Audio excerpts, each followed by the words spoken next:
บายดีกันเบิดสุขุสุคนตอนนี้เฮาอยู่ที่เส้นทางเขตถาดหลวงเนาะทางหน้ากับศูนย์การค้าถาดหลวงพลาซ่าทุกคนมื้อนี้ก็สิพาทุกคนลงไปเบิงไปส้มอีกมุมของเวียงจันทน์เนาะมื้อนี้พาทุกคนลงไปแถวถนนหลานสางพุ่นละมื้อนี้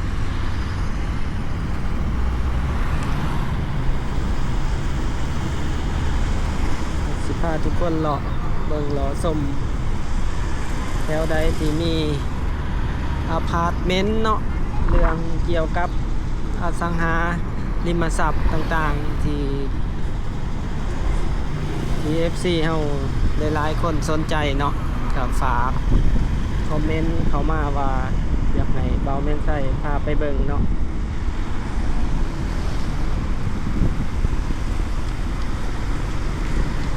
วันนี้ก็สิพาทุกคนไปเบิ่งเนาะเกี่ยวกับบ่อนใดมีอพาร์ตเมนต์แน่ราคาที่ดินที่ว่าค่อนข้างว่าแพงที่สุดในนครหลวงเวียงจันทน์เท่าที่เบาแม่นไส้เคยเห็นมาเนาะ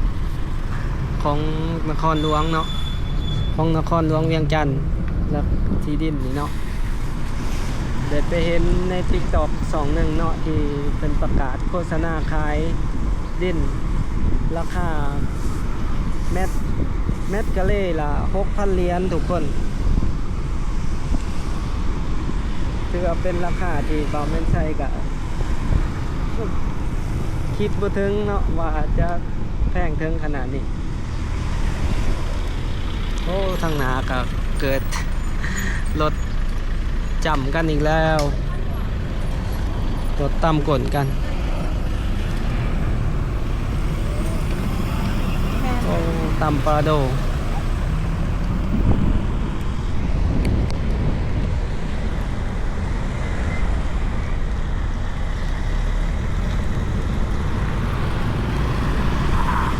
คือนี่ก็มีบอล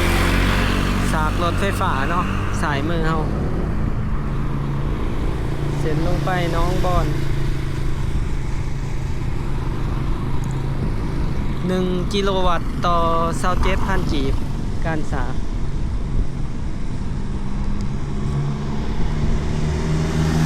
ที่นี่ก็มีห้านกาแฟมาเปิดใหม่เดี๋ยวพาทุกคนลงไปเบิ่งแถวเขตน้องบอนเนาะอพาร์ตเมนต์ต่างๆนี่ทุกคนอยู่สายมือเฮานี่ก็เป็นอพาร์ตเมนต์คือกันเนาะเดี๋ยวสิเหลี่ยวขัวมาทางเส้นน้องบอน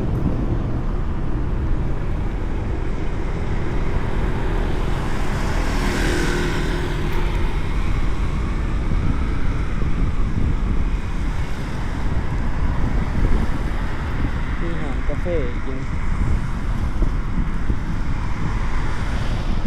มีหลายอย่างในเขตนี้ไก่สิฮอดบุญถาดหลวงแหละทุกคนปีนี้บุญถาดหลวงกับวันที่1ถึงวันที่5เด้อ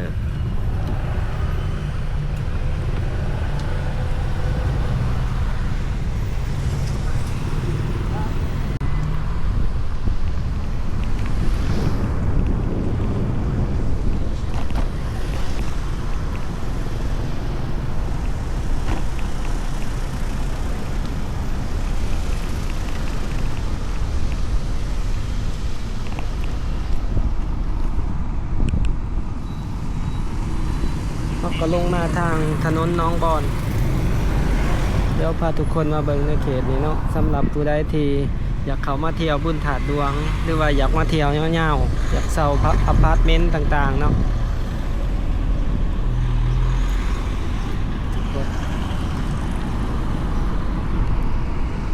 นี่อยู่บอนนี้ก็สิมีอพาร์ตเมนต์อยู่โฮมนี่เนาะเดี๋ยวครัวนี่หอม12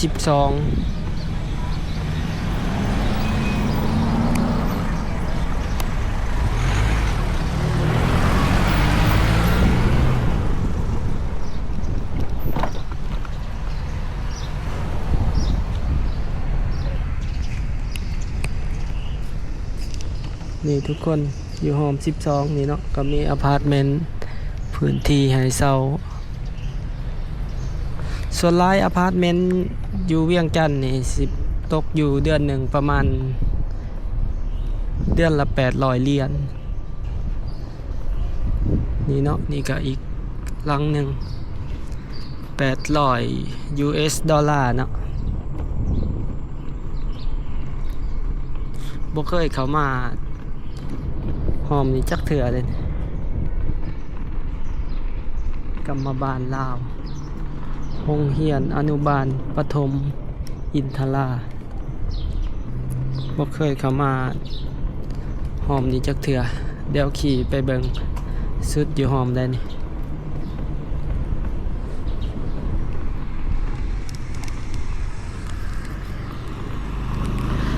โอ้คันเอาออกไปหอมนี่มันสิสอดถนนไกลสอนพรหมวิหารทุกคน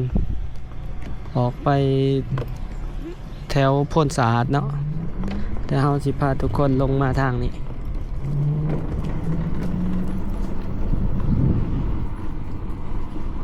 บ่เคยเข้ามาจักเทื่อเด้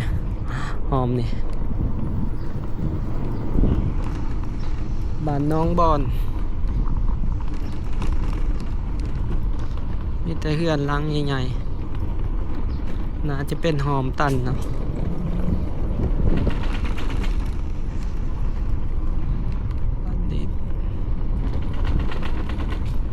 เดี๋ยวขี่ไปเข้าไปเป็นหอมตันบอกท่านน่าจะเป็นหอมตันทุกคนกลับคืนเนาะ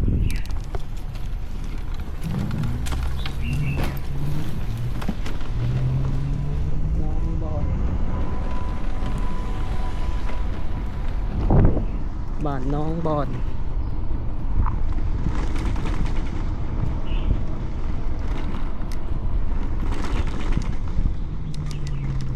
ออกไปหอมนี่ออกไปหอมนี่เนาะทุกคน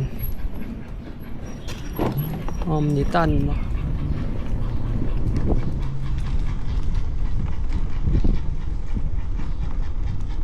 หอมนี่ตันเนาะหอมนี่ก็ตันเข้าไปเฮือนเขา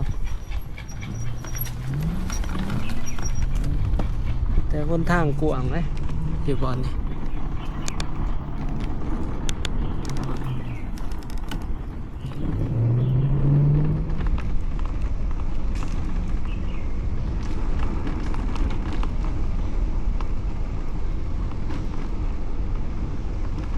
เดี๋ยวสิพาทุกคนลงไปทาง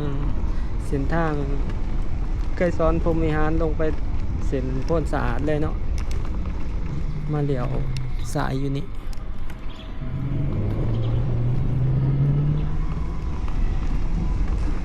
บ้านน้องบอนต่อกับบ้านโพนสะอาด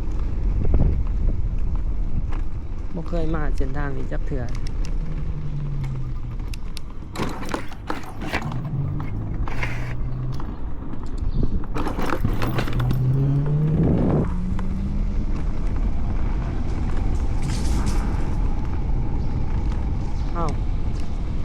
ทางตันอีกวัน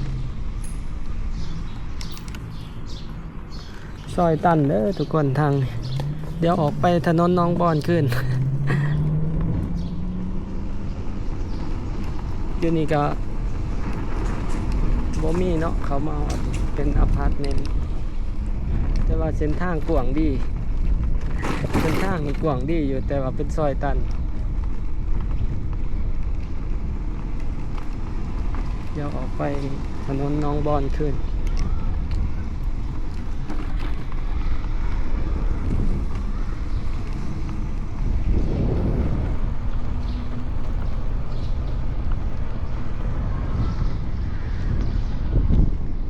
นี่เนาะ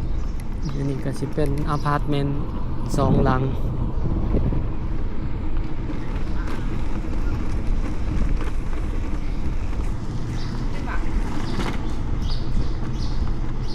พาทุกคนเลี้ยวขวา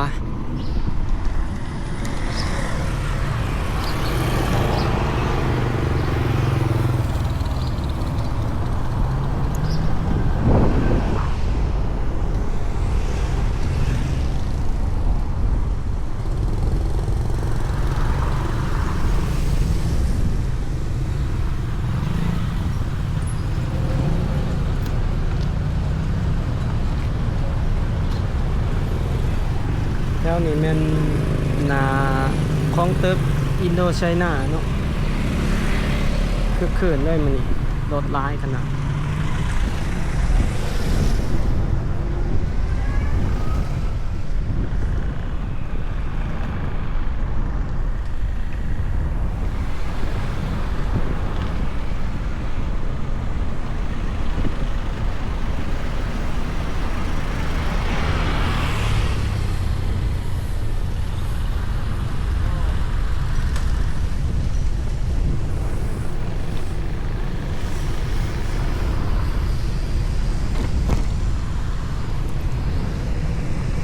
พาทุกคนลงมาทางนี้เนาะ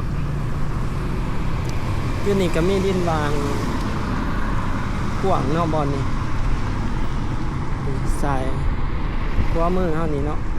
คล้ายและหายเศร้า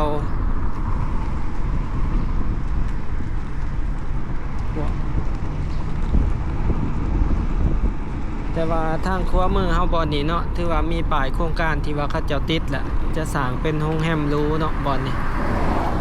สูงประมาณ10 สันเดี๋ยวเขาสิเลี้ยวพัวไปบ่อนนี้ทุกคนข้างหน้าเขาก็เป็นหางเนาะที่เขาเจาะกำลังสร้างอยู่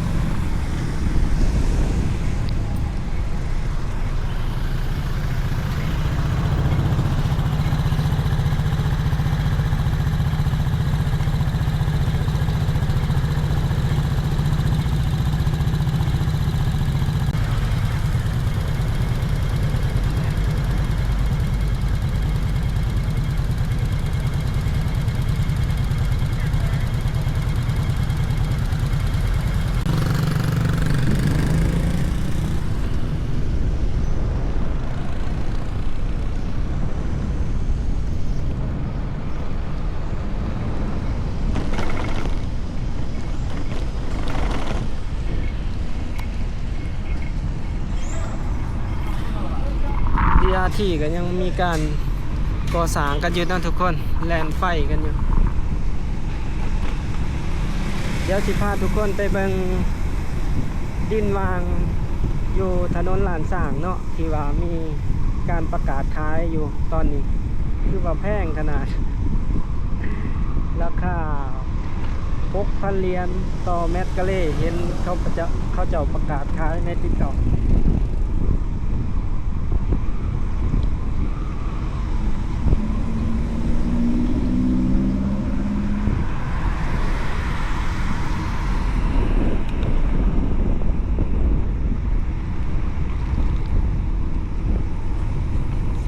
BRT เนาะบอล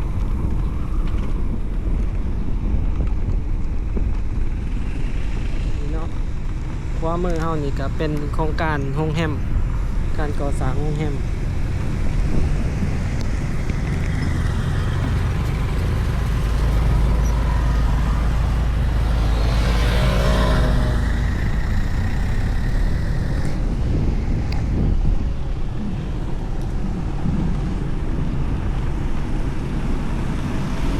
เส้นเรื่องๆนี่นะจะแมนเส้นของเลน BRT ตอนนี้ได้หลายบอนได้หลายเขตก็มีการปรับปรุงประดับประดาเนาะเพื่อต้อนรับวันสำคัญแล้วก็งานใหญ่ของนครหลวงเวียงจันทน์ว่าสิเป็นการเฉลิมฉลองวันศาสตร์ที่2 ธันวาคมแล้วก็การเปิดกีฬาแห่งศาสตร์เนาะที่เวียงจันทน์จะเป็นเจ้าภาพในปีนี้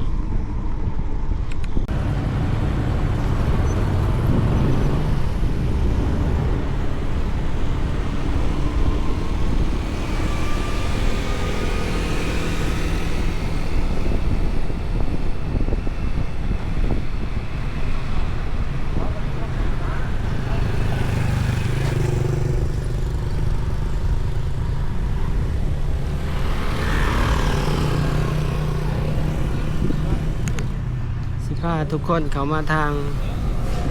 วัดถาดฝุ่นเนาะนี่ก็เป็นบรรยากาศวัดถาดฝุ่นมื้อหน้าจังสิพาทุกคนมาเลาะเบิ่งเลาะชมเนาะบอนที่เพิ่นสร้างใหม่ฮักกะแล้วเนาะวัดถาดฝุ่นก็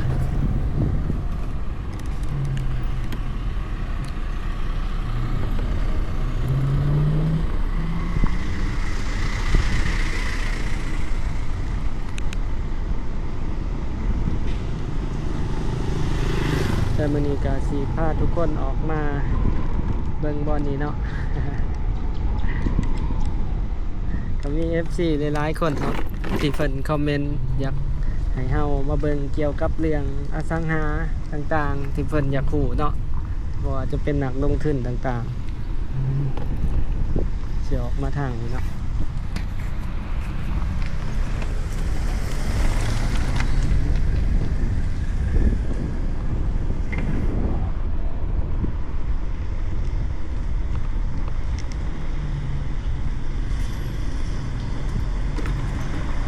นี่ทุกคนข้างหน้านี่กับสิเป็นธนาคารเวียดแบงก์เนาะเวียดแบงก์แล้วที่ดินข้างเวียดแบงก์เนาะที่ดินข้างเวียดแบงก์สิเป็นที่ดินที่เขาจะประกาศขายเดี๋ยวเฮาสิพาทุกคนลงไปเบิ่งทางนั้นเนาะซื่อๆกับบอนดินเนาะเป็นดินที่ตั้งในเส้นถนนสำคัญหรือว่าเส้นหลักของเวียงจันทน์เนาะสื่อกับประตูไซเลยคือถนนหลานสางที่ว่าเขตนี้สิมีสำนักงานองค์การรัฐแล้วก็ธนาคารเนาะหลายในเขตนี้ธนาคารเวียดแบงก์หลายอย่าง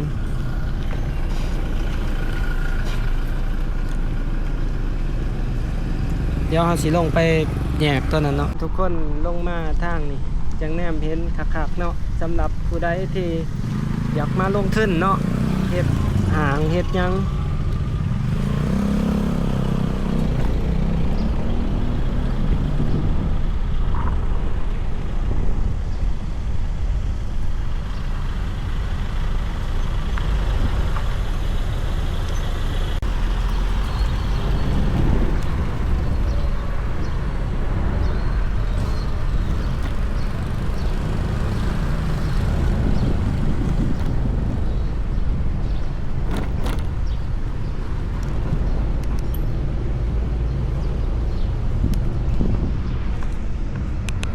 นี่ทุกคนเนื้อที่ดินตัวนี้เนาะ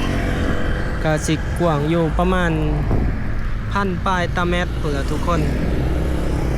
จากที่เฮาเบิ่งนี่ความกว้างนี่น่าจะประมาณ40คูณ50นี่เนาะประมาณน่ะเห็นเขาจะประกาศลงใน TikTok เนาะราคาอยู่เมตรกะเล่ละ6,000 เหรียญ6,000 เหรียญถือว่าเป็นราคาที่เฮา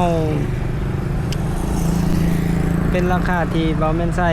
เฮาก็ฮู้เนาะว่าที่ดินอยู่ในเวียงจันทน์แพงถึงขนาดนี้เนาะเพราะว่าแต่ละบอนก็เคยได้ยินแต่เม็ดละ 1,000 2,000 เนาะแต่ว่าบอนนี้เห็นเขาจะประกาศลงอยู่ 6,000 เหรียญทุกคนประมาณ 6,000 เนาะก็ถือว่าเป็นอีกทำเลหนึ่งที่ว่าค่อนข้างว่าดีเนาะเป็นทำเลที่ว่าเหมาะกับการสร้างห้างหรือว่าบริษัทแต่ว่าความคุ้มนี่ต้องสร้างตึกระดับ10 ชั้นขึ้นเมื่อพุ่นแล้วเนาะราคาที่ดินสูงขนาดนี้อยู่ที่ถนนหลานสางเลยเนาะที่เฮาเห็นนี่แหละทั้งหนาเฮาเนาะเบิ่งความยาวเข้าไปหนาจะประมาณอยู่50 เมตรทุกคนประมาณ40คูณ50เนาะก็สิประมาณนี้เด้อทุกคนสำหรับ คลิปนี้เนาะเห็นใน TikTok ก็เลยพาทุกคนมาเบิ่งเนาะเพราะว่า FC เฮาหลายๆคนก็ขออยากให้เฮาเลาะเบิ่งการลงทุนแล้วก็เกี่ยวกับอสังหาเนาะมื้อนี้ก็พาทุกคนมาเบิ่งอพาร์ตเมนต์แล้วก็เบิ่งที่ดินเนาะถือว่าเป็นที่ดินที่ราคาค่อนข้างว่าน่าจะแพงที่สุดในนครหลวงเนาะในสำหรับในเส้นถนนเส้นนี้เนาะถือว่าแพงหลายถือว่าเทียบเป็นเงินบาทกับประมาณอยู่2 200,000 บาทเนาะเกือบ140 ล้านต่อเมตรกะเลคือว่าเหมาะกับการสร้างห้างหรือว่าต้องแบบว่าธุรกิจแบบลักชัวรี่นะทุกคน จังเฮ็ดกำไรเนาะก็สิประมาณนี้เด้อทุกคนวันนี้ก็สิพาสิมากินน้ำกินกาแฟอยู่ซอยนี้ก่อน